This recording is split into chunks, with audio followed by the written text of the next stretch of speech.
Assalomu alaykum, rahmatullohi va barakatuh hammaga. Hurmatli prezident, sizga murojaat etishda yana davom etaman. Hurmatli prezident, 2024-yilning 31-may sanasida Surxondaryo viloyatining Oltinsoy tuman bosqichida davlat xavfsizlik xizmati kubigi bo'ladi. U kubikda o'sha joyda stadionda o'sha ikkita jamoa o'rtasiga ichki ishlar xodimlari tushib, u joyda nizo paydo bo'ladi. Nizo dastlab nimadan bo'ladi? Qarshi komandadan vakil stadionga odam kirishadi va biz tomonidan ham o'sha Bo'ston MFIni bolalari, mahallani bolalari ham o'zlari bitta odam olib kiritishadi. O'shani ustidan o'rtada nizo chiqishadi. Nizo chiqqandan keyin o'sha setkadan tashqariga chiqib gaplashishadi. Hozir biz uni videosini qo'yib o'tamiz.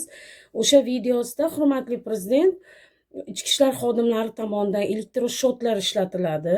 U yerda dastlab o'sha meni ukam Abdiyev Otabek Botir o'g'liga nisbatan 15 sutka qamoq jazosi qo'yiladi. Bir kunda o'zida ichki ishlarga olib ketiladi. U joyda nima bo'ladi? Ichki ishlar xodimlarining o'zlari aynan provokatsion harakat yuzaga keltiradi. Videolarda diqqatlik bilan sekinlik darajasida qaratilganda o'sha stadiondan chiqqan bola jimgina ketayotgan bo'ladi. U joyda uni qarindoshlari bor, mahallalar bolalari bor, do'stlari bor. U joyda u bolaga nisbatan elektroshot ishlatganda bu xalqda prezident, bu oddiy xalq, bunaqa qiynoqqa yo qo'shnisi yoki qarindoshi aka-uka jim tura olmaydi. Yerda hammasi qarindoshlar. Chunki o'zimizni jiyanlarimiz futbolga chiqqan, hamma qarindosh bo'ladi-da u joyda. O'sha bu holatni ko'rgandan keyin hamma u yerda organ xodimlari bilan o'rtada tushib ajratishadi. O'sha yerda Abdiyev Otabek Botir o'g'li meni ukam video tasvirlarda diqqat bilan qaralganda har vaqt ham o'rtada ajratish bilan shug'ullanganlar. U joyda juda ham ko'p odam bo'lganlarda. Ikkita bolani u joydan kuch ishlatib Oltinsoy tumanining ichki ishlar xodimlari olib ketishadi, hurmatli prezident. Olib kelib idoraga qo'yishadi va mahalla raisimiz Menqobilov Azim aka va uchastka nozirimiz O'rinov Faxriddinlar tomonidan boshqa bolalar bitta chaqirtiriladi. Ko'rsatma beringlar, voqea nima bo'lganini bular chiqarib oladi deb. Hammamiz o'sha joyga bordik, chunki biz qarindoshimiz. Bo'lgan voqeani eshitib Oltinsoy tumani ichki ishlar binosini oldiga borganimizda u joyda Denov tumanining davlat xavfsizlik xizmatining rahbarlari, xodimlari turishgan ekan. Endi bitta o'yinda deb bolalar chaqirib bunaqa qilish kerak emas-da, yaxshi emas-da. Mayli tushunmagan bo'lsa tushuntirish kerak, ogohlantirish kerak. Mayli ayblari bo'lsa xatya jarima qilish kerak. Kechgacha o'tirmangizlar iltimos deb kechgacha o'sha joyda o'tirdik. Hammasiga bitta qaravorgin, bitta yozasan tushuntirish xati. Shunaqa tushuntirish xati yozasan, chiqib ketasan deb aldab 13 ta bolani olib kirdi. Navbat meni ukamga keldi. Meni ukamga kelganda o'sha joyga biz borganimizda Menqobilov Azim aka chiqib keldilar. Birpas ular ichki ishlar binosiga kirib ketdilar. Ular ham ichki ishlar xodimida, sobiq xodimlari, ichki ishlardan chiqqan ular ham.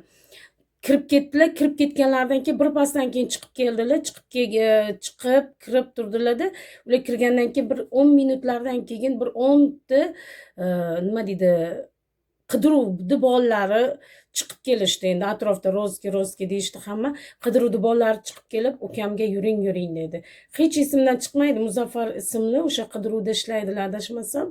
Shunaqa adalжина qilib bir qo'pol, agressiv muomalada bo'lib kirdilar. Endi biz ichki ishlar desa, tabiiy bizda hadik, qo'rquv, bir nima deydi, qo'rquv bo'ladi-da qalbimizda-da. Chunki unaqa joyda biz qanaqa haqsizliklarini qurboni bo'lgan hayotimizda. Keyin ukam kirmaydilar, men ham kiramadim. Men kirdim. O'shanda Ibragimov Shuhrat aka degan ichki ishlar bosh bo'limining начальник militsiyasi bor ekanlar-da, o'rinbosarlari bor ekanlar. Xonada kresloda o'tirib olgan ekanlar. Shohti saroyiga kirganda kirdik. U joyga ham hurmatli prezident oyoqlarini chalqamcha qilib, yonboshlab, kresloda yotib olib, xohlasa stollarning ustiga oyoqlarini chiqarib, chaqancha qo'yib, keyin u joyda suhbat bo'lganda ukam bo'lgan voqeani aytdilar. Keyin menga mana buni chiqarib tashlanglar, nimaga kiritdilaring buni bu yoqqa dedilar. Qo'pol muomalada bo'ldilar. Juda ham menga nisbatan, ukamga nisbatan. U joyda o'sha 5-6 bitta bola sudrab meni milisaxonadan tashqariga chiqarib tashladi. Chiqarib tashlagan vaqtda o'sha yerda nachalnik militsiya bor ekan, Denov tumani davlat xavfsizlik xizmatining boshlig'i bor ekan, qora katta mashinalarda keldi. Men unaqa mashinalari ham nomini bilavermayman, hurmatli prezident. U yerga yalinib o'tirdik. Iltimos, chiqarib beringizlar. Ayb ish qilmadi-ku, nima ayb ish qildi? Ayb ish qilgan bo'lsa bizga qo'yib beringizlar deb. Keyin hurmatli prezident o'sha joyga tong otguncha ayol boshim bilan o'tirdim. Ukam chiqmadi, birorta militsiya nima bo'layotganini aytmadi. Go'yoki residis jinoyatchilarni olib kelganda edi. U joyga olib borgan 13 ta bolani birortasi masalan ichida javobgarlikka tortilmagan bolalar bordi. Meni ukamni ham avval javobgarlikka tortilgan deb yozgan. Nimaga deb surishtirsak, o'sha GAIga remont bo'yichami, remont o'sha taqilmagan debmi nimadir deb o'sha GAI holati bo'yicha jarimalari bor ekan. Shuni ham jazo deyishgan ekan. Bir kunda bolalarni tong otguncha olib o'tirdi, hurmatli prezident. Tong otgandan keyin sudga olib borib qaror chiqartirib yubordi. U yerda birortasi o'zini himoya qilishi uchun na advokat, na oilasi bildi. Ko'plarining oilasi bilmasdan 15 sutkaga qamoq jazosini eshitgandan keyin ko'plarning oilasi keldi. Buni video tasvirini albatta qo'yib o'tamiz hozir, hurmatli prezident. Hurmatli prezident, u joyda yolg'on axborot berib, o'zlari ichki ishlarni saytlarida toshbaranga tutildi, toshbo'ron qilingan degan saytlarda yolg'on xabarlar chiqqanda juda ham. Hurmatli prezident, u joyda aslida tosh otilgan bo'lgan. O'sha davlat xavfsizlik xizmatining xodimlarini shar'iy nikohdagi farzandlari tosh otgan bo'lgan va ularga tegishli odamlar u joyda provokatsion harakatlarni amalga oshirgan bo'lgan. Lekin nimaga ularga chora ko'rilmagan? Nimaga boshqalarga chora ko'rilmagan? Nimaga janjalni qilib bergan, janjalni boshlagan odamlarga chora ko'rilmaganda u joyda ajratib bir chekkada xolis turgan odamlar chora ko'rilgan? Nimaga, hurmatli prezident? Hurmatli prezident, biz keyin sudda ishonchli vakili bo'lib ukamni ishonchnoma olib borganimda ichki ishlardan birorta video yoki birorta hujjatni ola olmadim. Yozuv chizuv qilib olganimizcha sudni beradigan apellyatsiya instansiyalarining vaqti o'tib ketdi. Bermadi bizga, hurmatli prezident. Bu narsani, bu deloni, aynan bu deloni qaytadan o'rganib berishingizni so'rayman, hurmatli prezident. Bizning oilamizga nisbatan bo'layotgan narsalar bular tizimli yollanib kelib bo'layotgan narsalar. Bu narsalarga jinoyat ishi qo'zg'atib berishingizni so'rayman. Bu joyda jinoyat bor. Hammasi yollangan bo'ladi. Ukamda aybi bo'lmasa ham 15 sutka borib qamab tashladi. Ukamda ishlagan pulini bola chaqasi, onasi biz yeyishimiz o'rniga borib davlatga pul to'ladik. Qani bu joyda adolat, haqiqat, hurmatli prezident?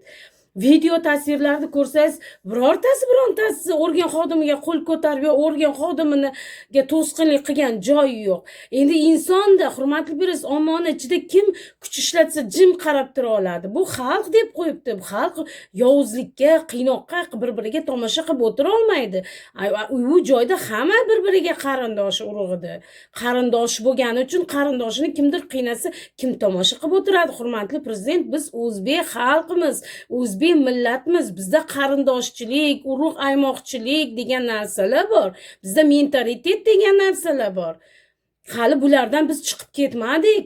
Biz qarindoshni ham qiynasa tomosha qilib o'tiradigan xalq emasmiz, hurmatli prezident. Qani bu joyda adolat, haqiqat? Hech birini aybi yo'qdi, aybdor qilib yopib qamab qo'yishdi. Sizga bu videoni qo'yib beraman, hurmatli prezident.